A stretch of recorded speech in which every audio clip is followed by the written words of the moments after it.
Bom dia novamente para todos. Como eu estava falando, tá? Hoje nós vamos falar sobre as normas e regras ABNT. É bem simples de compreender, tá? O que é que seriam essas normas e essas regras, tá? São normas e regras a ser seguidas, principalmente voltada à parte de português, a parte de estrutura, tá? Do seu trabalhinho. Por que que essa regra hoje em dia, ela tá, hoje em dia não, né? Já tem um tempo, já que ela já vem prevalecendo, tá? Principalmente dentro de empresas, principalmente em faculdades e universidades. Alguns colégios, tá? Principalmente no segundo ou terceiro ano, já começa a utilizar também essas regrinhas para o aluno ter costume, tá? Que vai sair do colegial e ir para a faculdade ou para a universidade para já ir já bem acostumado. Mas o que é que seria, tá? É onde você vai ter o passo a passo para você montar um trabalho, tá? Para você montar ali um artigo, para você montar ali uma monografia, aonde você tem o beabá de tudo. Exemplo, eu não posso escrever, eu não posso digitar, perdão, de qualquer forma, eu não posso colocar qualquer tipo de cor, eu não posso de maneira nenhuma colocar qualquer imagem, qualquer espaçamento, porque se torna um trabalho avacalhado, tá? Exemplo, para vocês terem noção, na minha época de estudante, né, que foi um dia desse, na minha época de estudante, todos os trabalhos, obviamente, pedia de acordo com o tema solicitado do professor. Porém, ele nunca tinha esse embalo de pedir para a gente regras, tá?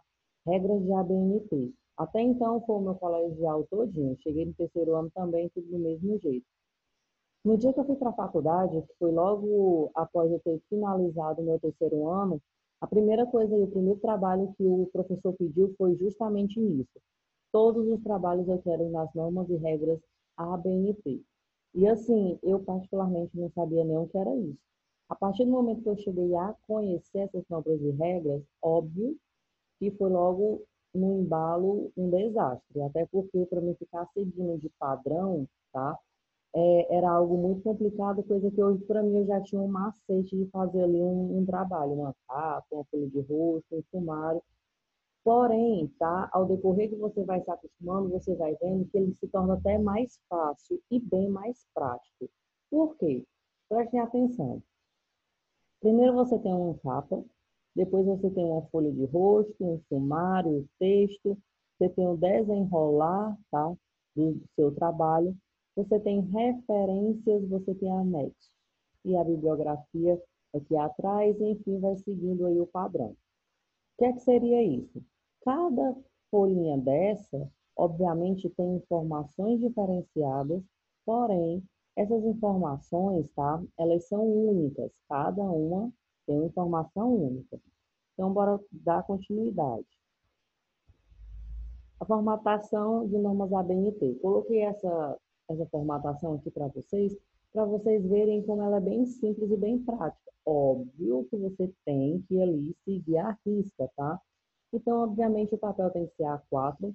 Hoje em dia, tá? O papel almaço, que é aquele da listrinha, ele ficou mais utilizado para crianças, tá? Principalmente crianças da parte infantil, onde a escrita ainda está sendo desenvolvida. Então, a criança tem uma dificuldade ali de escrever, né, em linha reta, os professores possam eles escreverem a cunha o trabalhinho para eles terem costume, tá? Tanto a letra ficando mais legível, como ter o costume de escrever mais retinho. Fonte, Time New Roman ou Arial, tamanho 12. Galera, estava vendo as atualizações, tá, das normas ABNT de 2020 e ainda prevalece, tá, o tamanho 12. Ela só se torna menor, tá, dependendo do que você está colocando em cima do seu trabalho.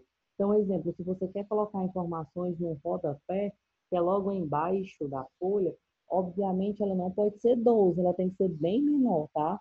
Geralmente o rodapé ele é 10, ele é 9, tá bom? Outro bizu, dependendo também da formatação que você está fazendo, se é com Times New Roman ou com Arial, tá? Você pode colocar 12 o seu título e 11 no desenrolar do trabalho. Professor, a letra fica muito pequena. Não importa, tá? Se você está nas regras da ABNT, então você está aí dentro do que está se pedindo. Sempre é assim.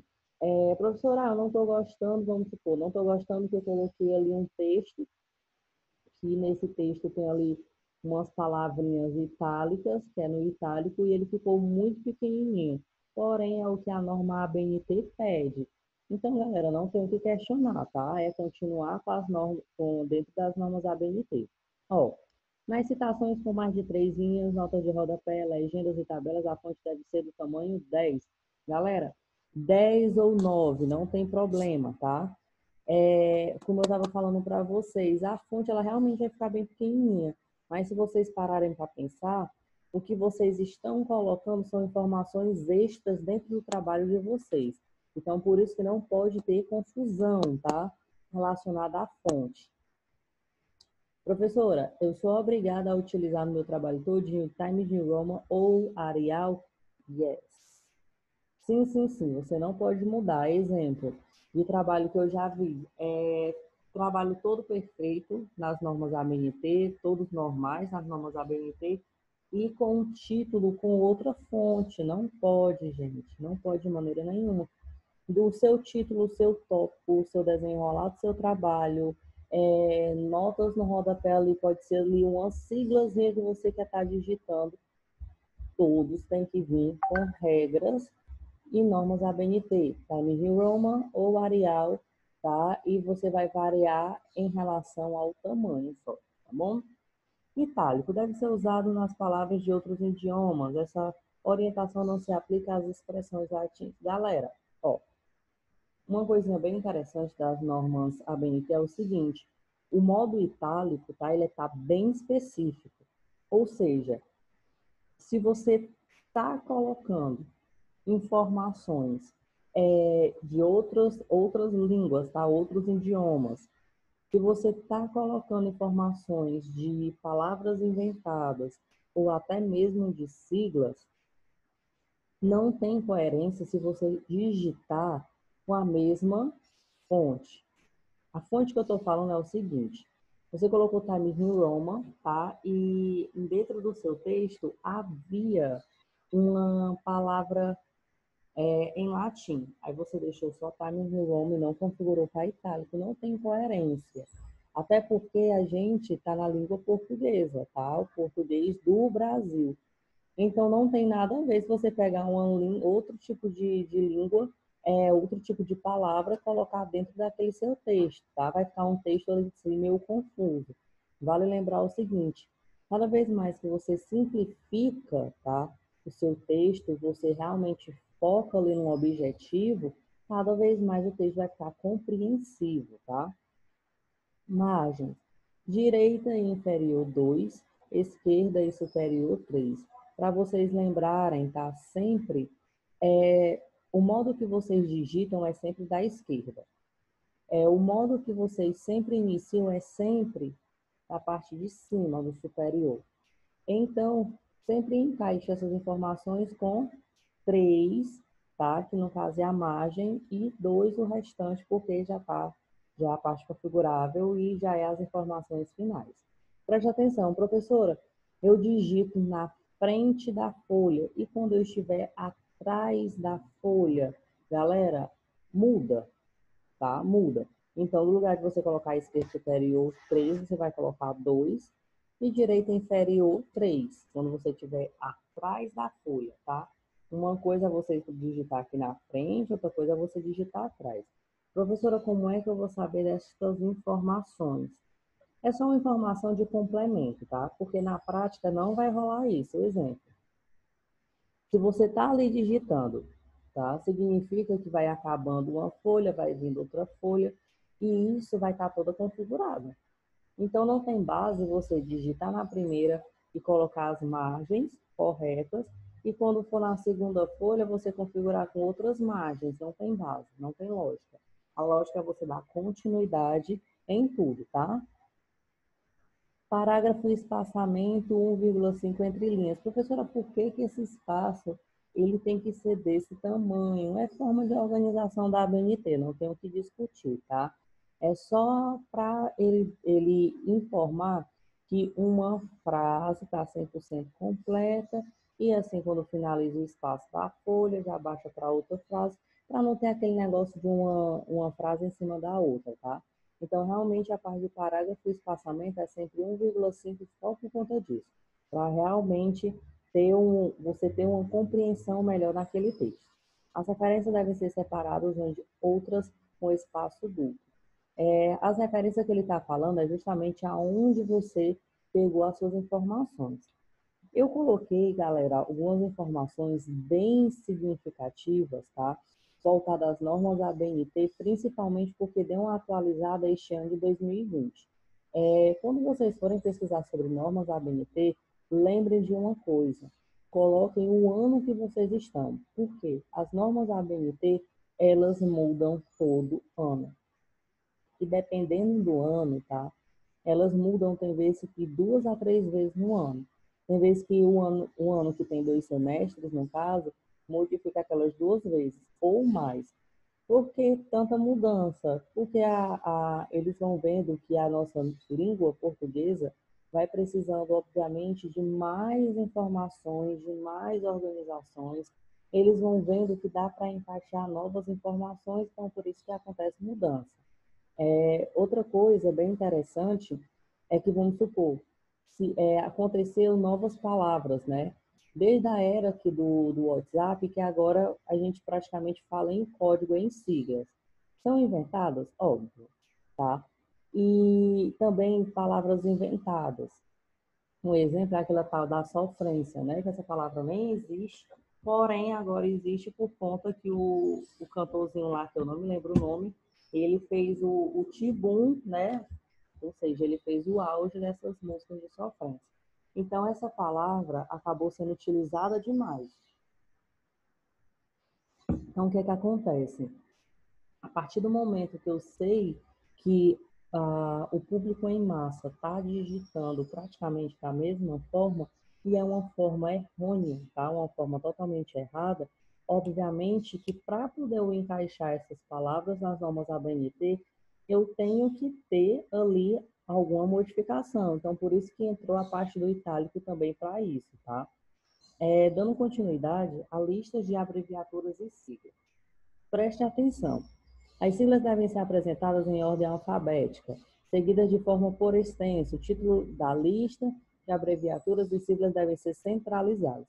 Olha para vocês terem noção. O que é eu colocar siglas dentro ali do meu texto? Eu preciso ter uma folhinha para digitar todas essas informações.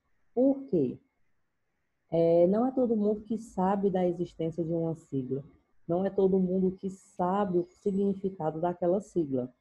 Então, quando você for fazer um trabalho também, tá, que está nas regras da ABNT, o que é que acontece? Você tem a necessidade de criar lista de abreviatura e sigla, tá? Isso é uma folhinha que você vai criar, aonde você vai fazer de forma bem organizada, como você está vendo aqui no nosso slide, tá? Colocando a sigla e colocando por extenso todo o nome. Outra coisa bem massa, tá? Que as normas ABNT ela deu uma modificada e para este ano também de 2020 é a lista de símbolos, tá? Apresentada pela ordem dos símbolos inseridos no trabalho, seguindo do seu significado, tá? O título da lista de símbolos deve ser centralizado. Professora, por que que ele sempre coloca modo centralizado? Organização, tá? É o foco. A gente nunca tende a olhar primeiro para os lados. A nossa visão, ela vai muito à parte central. Então, assim, quando você estiver lendo alguma informação, antes, tá, de todas as informações que estão ao redor, eu vou logo no centro. Então, por isso que ele coloca lista aqui de abreviaturas no centro, com as informações também no centro, e essa lista de símbolos também estando no centro. Por que que tem a necessidade de você colocar também os símbolos, tá? Mais uma vez, não é todo mundo que entende de símbolo, não é todo mundo que entende de sigla, e outra que ninguém é obrigado a decorar tudo isso. Não é. Então, a parte mais prática tá? Para deixar seu trabalho mais simplificado, por mais que você ache que realmente é algo trabalhoso, mas é você pegar também todos os símbolozinhos que você está colocando em cima do seu texto e todos esses símbolos você colocar o significado dele, certo? Lá embaixo tem o seguinte, ó, exemplo de lista de trabalho acadêmico, ou seja, essa listazinha que vocês estão vendo, ó, todos esses símbolozinhos podem estar espalhados em intermédio de texto ou em intermédio de rodapé. Lá embaixo as palavrinhas bem miudinhas, tá? Outra coisinha muito massa relacionado às normas ABNT, as referências que também ela deu uma modificada, principalmente na ordem dela, tá? Primeiro de tudo, o que é referência? Você que elabora um trabalho, você não pesquisa nada do nada. Também não é todas as informações que saem da sua cabeça, tá? Por mais que tenha vezes que você saiba ali de uma coisa ou outra, mas você sempre apela ali para algum livro, sempre apela para o próprio computador mesmo, ali para o Google, para fazer uma pesquisa.